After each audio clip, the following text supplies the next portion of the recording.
Hello, and thank you for watching this brief tutorial on data privacy within Ogden School District.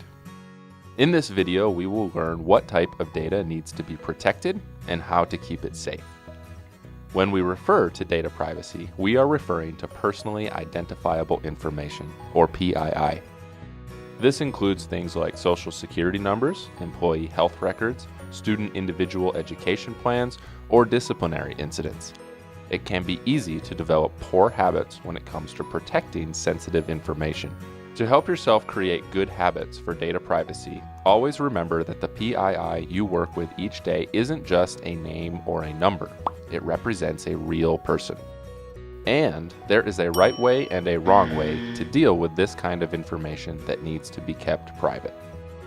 This is JM, and she is working on a document that includes information that needs to be kept private. The most common usage of data that includes personally identifiable information is when logging into the Student Information System, or SIS. It is crucial that you develop behaviors that prevent this information from being seen by anyone other than you. If you leave your computer unattended while you are logged into the SIS, anyone could access or even take that information that is supposed to be kept private. There are some simple steps you can take to keep this information private. Log out of SIS and either shut down or lock your computer. To lock your computer when working on a PC, press Windows L. To lock your computer when using a Mac, press Ctrl-Shift-Power. If you need help with this setting, contact the help desk. Once your computer has been shut down or locked, no one else will be able to see that private information. But in order for this data privacy step to be effective, you also need to keep your passwords safe. Your password should be complex and difficult for anyone to guess. And you should never give your password to anyone else, and you should never leave your password written down. Data privacy doesn't end with your computer screen. Sometimes you need to share private information.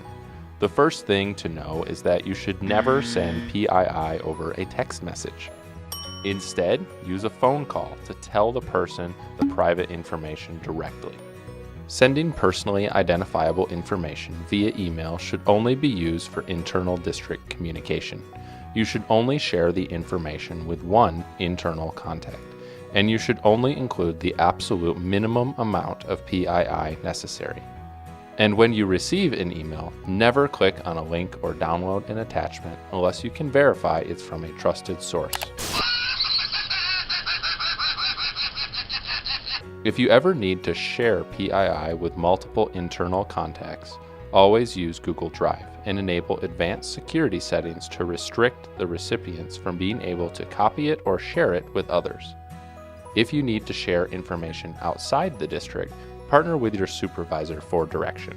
And remember that many documents you work with will include several pieces of protected data. When sharing information, use caution to only share the minimal amount of protected data that is necessary. And protected information should only be kept as long as it is absolutely necessary. Once you are finished with the private data, it should be deleted immediately. Not all data that needs to be kept private is digital. Sometimes we deal with physical documents that include protected information. You should never leave this information lying out where others could see it. At the very least, you should cover up this information while you are not actively working with it. And if you are going to be leaving the data unattended, you should place the information in a secure and locked container. And just like you should delete digital copies of private data when you are done with them, once you are finished with a physical copy of protected information, that should also be destroyed. If you don't take steps to keep data private, there's no telling where it could end up or what it will be used for. It might be somewhere random where it will never be seen again. But it could wind up somewhere extremely harmful, like in the hands of an identity thief. And if you need any extra motivation to protect data, just apply the mindset that anytime you are working with private information, treat it like it's your own personally identifiable information. Then do everything you can to keep it from winding up in the hands of this guy. So let's recap. First, what needs to be kept private?